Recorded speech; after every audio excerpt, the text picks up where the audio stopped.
السلام عليكم ورحمة الله وبركاته. كل سنة وانتم طيبين. عيد سعيد عليكم ان شاء الله، وعلى أمة محمد وعلى أمة الإسلام. كل سنة وانتم طيبين. خلاص بقى رمضان مشي وهنبتدي نعمل بقى نواعم العيد. كل سنة وانتم طيبين. النهاردة هنعمل مع بعض الكحك. طريقة سهلة وبسيطة، واللي حابب يتفرج على الفيديو للآخر ما ينساش اللايك والاشتراك، وتبقي معايا كده في القناة الجميلة بتاعتي دي عشان القناة تكبر بيك ان شاء الله. ونقول بسم الله الرحمن الرحيم ونشوف هنعمل ازاي مع بعض الكحك. اول حاجة معايا ربع كيلو من الملبن بمعدل 250 جرام. بس الملبنية دي بقى انتوا هتشوفوا دلوقتي انا هعملها ازاي. هندلعها على الاخر، نحط لها معلقة سمنة بلدي. نحط سمنة بلدي عليها كده، وهتشوفي كده معايا هعملها ازاي. بعد ما شكلت الملبن هسيبه يهدى شوية عشان يتماسك مع بعض. بعد كده بقى هعمل الخميرة. معلقتين سكر كبيرة،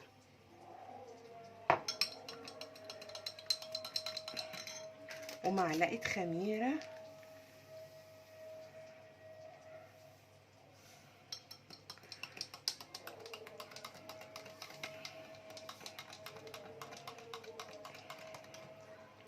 هسيبها تهدى شوية لحد لما نخلط بقى السمنة بالدقيق بالحاجة بتاعتنا. انتوا عملتوا كحك ولا لسه؟ اللي عملت الكحك تقولي عملته ازاي. انا بقى معايا هنا ريحة الكحك، وعندي هنا نص كيلو من الدقيق. الدقيق ده انا جايباه لكل حاجة، يعني للبيتيفور، الغريبة، البسكوت، لأي حاجة. ده نص كيلو من الدقيق. احط عليه معلقة كبيرة ريحة كحك، وهخلط كل حاجة مع بعض كده. احط نص معلقة بيكنج باودر. على فكرة هو اختياري مش اجباري البيكنج باودر على فكرة خالص. مش يعني في ناس بتحبه وفي ناس مش بتحبه يعني، بس انا يعني هو بينفش معايا الكحكة بس يعني مش اكتر. بس انا مش بكتره عشان ما يضيعش النقشة. عندي بقى هنا السمسم.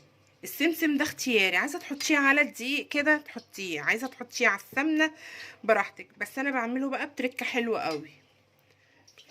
السمنه انا سيحتها يعني نص تسيحه كده بس عشان كانت جامده معايا، ونزلت بيها على خلصتها بستها. بسم الله ما شاء الله، الله اكبر عليها، جميله. هبتدي بقى الم العجينه. احنا قلنا العجين ما بيتعجنش هو بيتلم بس. انا خلصت العجينه كلها. تعالوا بقى نعمل تيست عليها كده نشوف هتشقق مننا ولا لا. لو شققت مننا الميه جاهزه بالخميره وكل حاجه. نجرب كده ونعمل لها كده. بسم الله الرحمن الرحيم. بصوا اهي جميله. بصوا تاني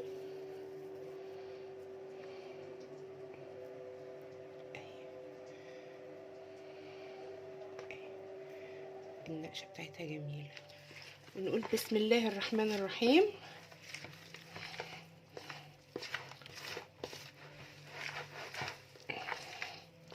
عارفين البس؟ تعالوا نبسه بقى مع بعض. بس السمنه تهدى شويه عشان سخنت معايا شويه. بس انا ما سيحتهاش على فكره، انا ما سيحتهاش. حكايه بصوا الكحك كله استوى معايا. اللهم صل على النبي. بألف ألف هنا من اللي هياكل منه. وانا كده خلصته. بصوا ناعمه دايبه خالص خالص خالص. بسم الله ما شاء الله عليها. واشوفكم ان شاء الله في فيديو جديد. وكل سنه وانتم طيبين. واللي ما كنتيش مشتركه معايا اشتركي معايا في القناه عشان القناه ان شاء الله تكبر بيكم وبكل اللي بيحبنا وبيحب مطبخ كوين. السلام عليكم ورحمه الله وبركاته. وكل سنه وانتم طيبين. ما تنسيش اللايك الجميل بتاعك.